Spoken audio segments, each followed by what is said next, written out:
Hello दोस्तों, मेरा नाम है आशुतोष और आप देख रहे हैं एस अकेडमी जे। तो आज के इस वीडियो में हम लोग बात करने वाले हैं इम्प्रूवमेंट एग्जाम के बारे में, जो सीबीएसई का इम्प्रूवमेंट एग्जाम का जो हमें मिलता है ऑप्शन, उसके बारे में कि क्या है उसमें, आप कैसे, मतलब आपको पूरा जानकारी मैं देने वाला हूं। और मैं अपने खुद के एक्सपीरियंस आपको शेयर करूंगा, क्योंकि मैंने खुद भी इम्प्रूवमेंट एग्जाम दिया है।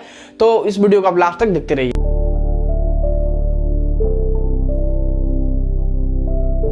तो दोस्तों देखिए, लाइन बाय लाइन हम लोग कुछ पॉइंट्स डिस्कस करेंगे, तो आपका सारा डाउट जो है क्लियर हो जाएगा। मैं यहाँ पे आपको एश्योर करता हूँ कि आप अगर इस वीडियो को पूरा देखते हैं तो आपको वीडियो खत्म होने तक आपका जो सारा डाउट है वो क्लियर हो जाएगा। तो इस वीडियो को कहीं भी स्किप मत कीजिएगा, ठीक है दोस्तों। तो चलिए हम लोग स्टार्ट करते हैं। सबसे पहले हम स्टार्ट करेंगे कि what is improvement exam. Improvement exam आखिर है क्या?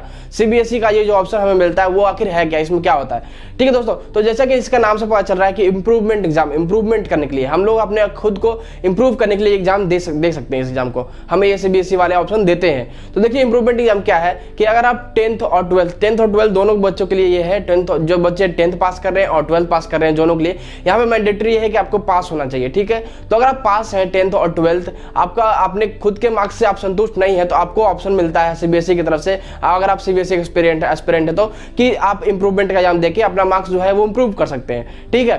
तो बेसिकली यही हुआ इंप्रूवमेंट एग्जाम की, आपका जो मार्क्स आया आप जो उस फाइनल एग्जाम में, उस मार्क्स से अगर आप सेटिस्फाइड नहीं है तो आपको ये ऑप्शन मिलता है इंप्रूवमेंट एग्जाम का। इसको आप देकर फिर से अपना मार्क्स जो है इसको इंप्रूव कर सकते हैं, बट यहाँ पे आपको पास होना चाहिए इंप्रूवमेंट एग्जाम के लिए, ठीक है। तो यहाँ पे मैंडेटरी है कि अगर आप इंप्रूवमेंट एग्जाम देना चाहते हैं तो आपको बेसिकली फर्स्ट ऑफ ऑल जो है आपको पास होना चाहिए उस एग्जाम में, ठीक है, तभी आप इंप्रूवमेंट एग्जाम दे पाएंगे। जैसे कि आप 10th क्लास में हैं तो आपने बोर्ड का एग्जाम दिया, तो वहाँ पे अगर आप पास हुए हैं और अपने मार्क्स से संतुष्ट नहीं है तभी आप इंप्रूवमेंट एग्जाम दे पाएंगे। अगर आप पास नहीं होते हैं तो पहले आपको अगर मान लीजिए आप किसी कारण बस आप फेल हो जाते हैं तो आप डायरेक्ट इंप्रूवमेंट एग्जाम नहीं दे पाएंगे, उसके बाद आपको कंपार्टमेंट वाला एग्जाम देना पड़ेगा, ठीक है। तो हम लोग हमारा जो सेकंड पॉइंट है उसी से रिलेटेड है, ठीक है। तो ये हुआ हम पर improvement exam, what is improvement exam. Second point हम लोग डिस्कस कर लेते हैं कि इंप्रूवमेंट एग्जाम और कंपार्टमेंट एग्जाम में दोनों में डिफरेंस क्या है। तो देखिए, कंपार्टमेंट एग्जाम क्या है कि अगर आप बोर्ड एग्जाम में फेल करते हैं तो आपके लिए कंपार्टमेंट एग्जाम होता है।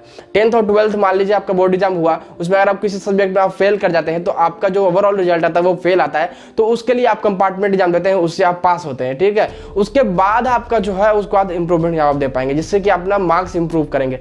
इंप्रूवमेंट एग्जाम क्या है बेसिकली कि आप पास हैं, पहले से आप पास हो चुके हैं, आपको उसका कोई डर नहीं है, बट यहाँ पे ये है कि आप सेटिस्फाइड नहीं है, तो यहाँ पे आपको सिर्फ मार्क्स इंप्रूव करने के लिए एग्जाम दिया जा रहा है।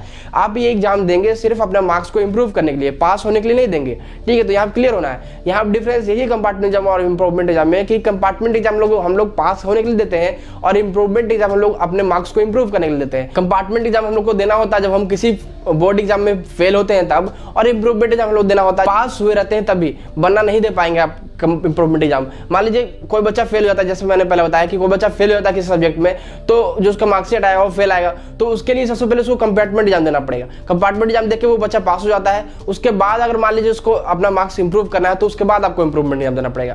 तो ऐसे करके आपको 3 एग्जाम देना पड़ेगा। बट अगर आप पास हो जाते हैं, अपने मार्क्स से इंप्रूव नहीं, अपने मार्क्स से सेटिस्फाइड नहीं है, तो आप डायरेक्ट इंप्रूवमेंट एग्जाम दे सकते हैं। अब हम बात कर लेते हैं कि कैसे इसके लिए आपको अप्लाई करना है। तो देखिए, यहाँ पे आपको 2-3 तरीके हैं अप्लाई करने के लिए। सबसे पहले तो आप अपने जिस स्कूल से अपना 10th या 12th का एग्जाम दिया बोर्ड का, उस स्कूल में आप जाके बोल सकते हैं कि वो आप अप्लाई कर दे। तो वो कुछ डॉक्यूमेंट मांगेंगे, जैसे आधार कार्ड और रोल नंबर, लास्ट ईयर का, मतलब लास्ट ईयर जो आपने बोर्ड एग्जाम दिया उसका रोल नंबर, वो सब मांग के आपका जो है वो अप्लाई कर देंगे, ठीक है। लेकिन वहां पे क्या होता है कि थोड़ा वो ज्यादा एक्स्ट्रा पैसा लेते हैं।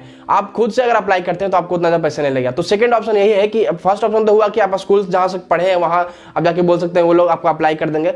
सेकंड ऑप्शन ये है कि आप अपना खुद से अप्लाई कर सकते हैं। आप साइट पे जाइएगा, सीबीएसई की साइट पे www.cbse.nic.in पे जाइएगा, तो वहां पे आप नोटिस पे जाइएगा, तो नोटिस के सेक्शन में वहां ब्लिंक करता रहेगा। अगर फॉर्म आया हुआ होगा अप्लाई करने के लिए तो वहां ब्लिंक करता हुआ होगा, वहां पे जाइएगा अगर आप, तो वहां पे सिर्फ आपको रोल नंबर पूछेगा लास्ट ईयर का, ठीक है। और ज्यादा पैसा नहीं लगता वहां पे। आप अगर स्कूल से करवाते हैं तो वो लोग एक्स्ट्रा पैसा लेंगे। मैंने भी खुद से अप्लाई किया था, मैंने स्कूल में पता किया था, तो वहां पे कुछ ज्यादा ही एक्स्ट्रा पैसा बता रहे थे, तो मैं खुद से अप्लाई किया, तो लगभग 500 रुपया पर जो पेपर होगा आपका वो पड़ेगा, ठीक है। तो ये आपको पड़ेगा, और उससे कम भी पड़ सकता है, मैं एग्जैक्ट मुझे नहीं पता है, बट जहां तक मुझे पता है मैंने 1500-2000 रुपये खर्च किए थे 5 सब्जेक्ट देने के लिए, ठीक है। तो इस हिसाब से आप अपना कैलकुलेट कर सकते हैं, तो आपका वो क्लियर हो जाएगा। बस यहाँ ये क्लियर रहिएगा कि आपको जो स्कूल में आएंगे आप अप्लाई करने के लिए, तो आपको जो है ज़्यादा पैसा लगेगा।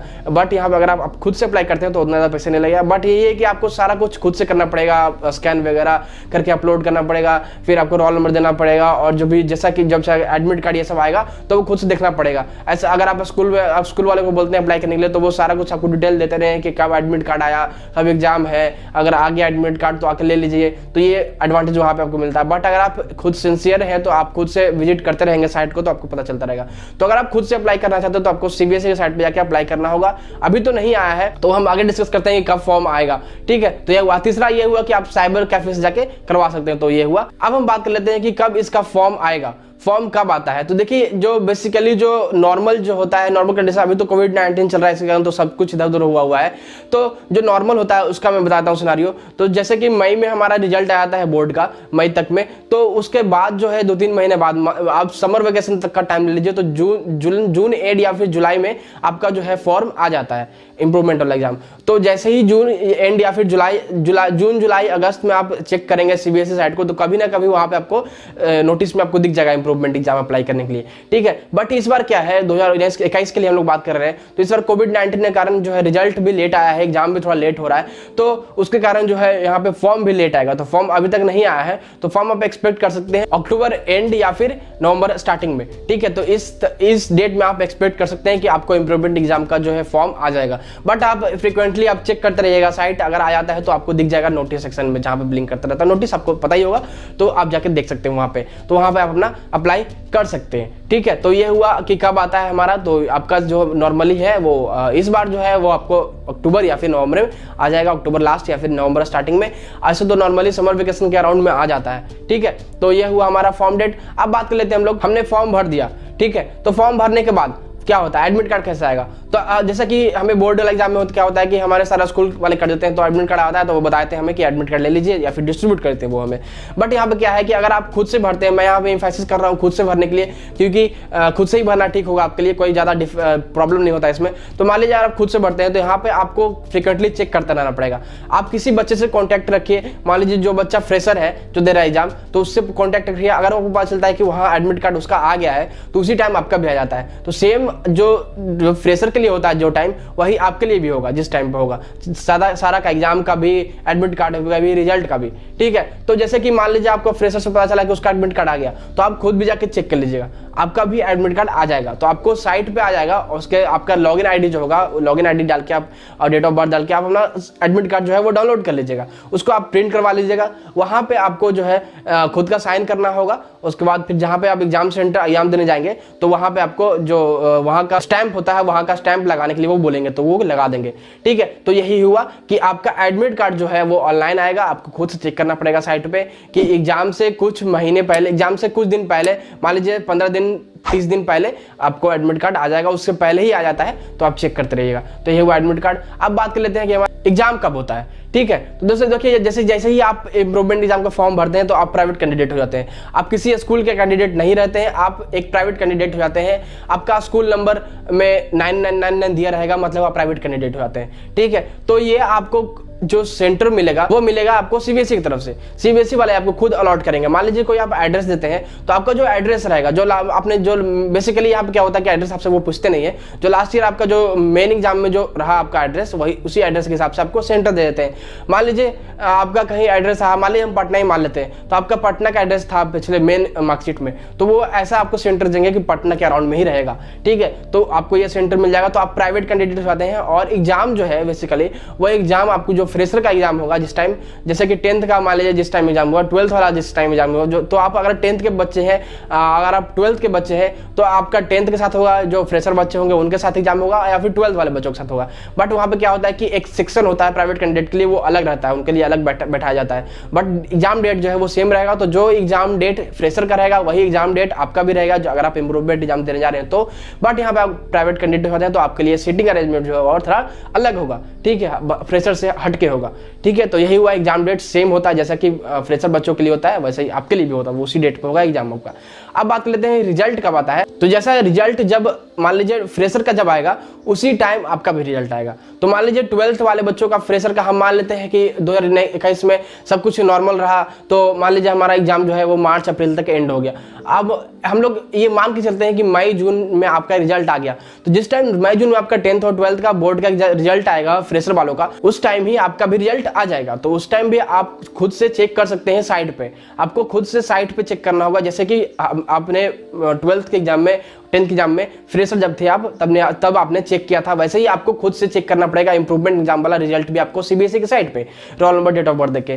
ठीक है, तो ऐसे आपका रिजल्ट आएगा, रिजल्ट भी सेम आता है, मतलब सारा कुछ सेम होता है। बट यही है कि आप प्राइवेट कैंडिडेट होते हैं और आपको कोई एक मतलब जो लाइट ड्रेस कोड होता है वो फॉलो करना होता है, कोई आप स्कूल के नहीं रहते हैं, आप प्राइवेट कैंडिडेट हो जाते हैं। ठीक है, तो ये हुआ। अब बात कर लेते हैं कि हमें कितने सब्जेक्ट का देना चाहिए, कितना सब्जेक्ट हम दे सकते हैं। तो आप जितने चाहे उतने सब्जेक्ट के आप इंप्रूवमेंट एग्जाम दे सकते हैं, चाहे वो 1 हो, चाहे वो 2 हो, चाहे वो 5 हो, क्यों ना हो, जितने भी सब्जेक्ट के आप चाहें वो दे सकते हैं। ठीक है, बट यहाँ पे कंसीडर किया जाएगा बेस्ट वाला मार्क्स। ठीक है, अब यहाँ पे देखिए जैसे कि हमारा चैनल जेईई का है, तो हम लोग जेईई का बात कर लें तो पहले क्या था कि आईआईटी और एनआईटीज में आपको इंप्रूवमेंट एग्जाम अगर आप दे रहे हैं तो आपका सारा सब्जेक्ट का देना होता था, कि अगर आप सारा सब्जेक्ट का नहीं दे रहे हैं तो आप एलिजिबल नहीं है आईआईटी और एनआईटी के लिए, आपको वो मार्क्स कंसिडर नहीं करेंगे। बट अब क्या है कि अब आईआईटी और एनआईटी में आपको अगर कितने भी सब्जेक्ट का एग्जाम देते हैं तो आप एलिजिबल है, जो आपका बेस्ट स्कोर है वो कंसिडर किया जाएगा।